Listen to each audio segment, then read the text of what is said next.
We bring you the latest updates from the Pna Newsroom.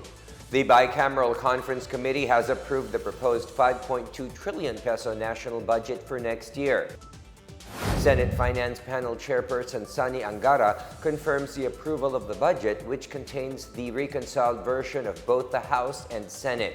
He said the approved budget includes the 150 million pesos confidential fund of the Department of Education, which was earlier reduced to 30 million pesos, and the 10 billion pesos funding of the National Task Force to End Local Communist Armed Conflict, or NTF-LCAC, which was earlier slashed to 5 billion pesos. Angara said all other cuts on confidential intelligence funds have been retained except for DepEd. House Appropriations Panel Chair and Ako Bicol Party List Representative Elizal Lico said DepEd's confidential fund was approved as the government is giving importance to the fight against criminalities targeting teachers and learners. He said the confidential fund will be utilized for surveillance activities that have a direct impact on national security. Meanwhile, Ko said the budget of the NTF-LCAC was restored on the condition that the fund will be used efficiently.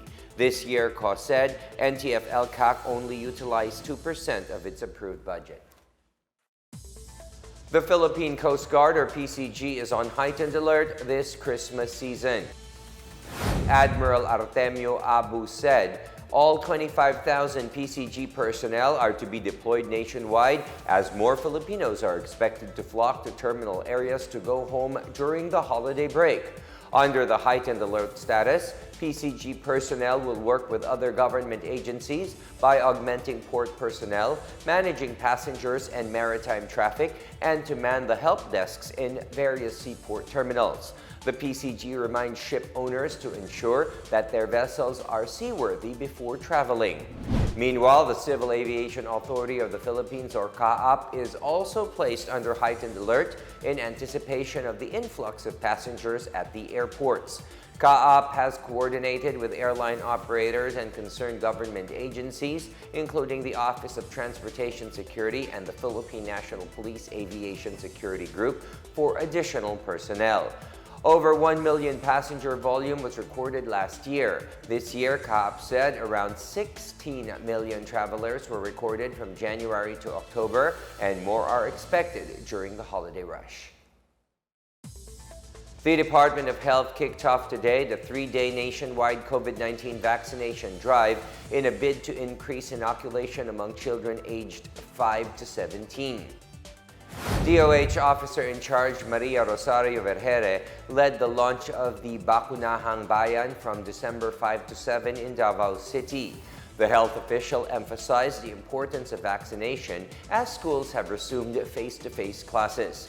She also thanked healthcare workers and vaccinators for their service to the public. At least 5.3 million kids aged 5 to 11 are now fully vaccinated against COVID-19 as of November 30.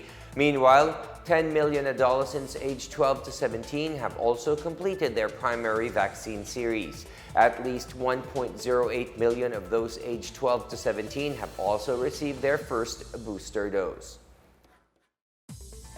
The LRT1 Roosevelt station has been reopened today, December 5, after 2 years of closure for commercial operation after completing its tests, trial runs, and exercises. The Roosevelt area was closed down for integration under LRT1's brand new Alstom signaling system. The operational exercises were conducted last weekend, which resulted to the temporary suspension of LRT1 operations from Baclaran to Balintawak. The Light Rail Manila Corporation also announced a new train service schedule for LRT1 beginning today. The last trip leaving Baclaran Station is at 10 o'clock p.m., while the last train leaves Roosevelt Station at 10:15 p.m. during weekdays.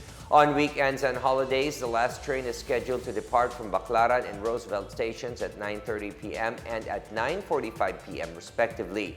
LRT1 Roosevelt Station was closed last September 2020 to accommodate the government's construction of the Unified Grand Central Station.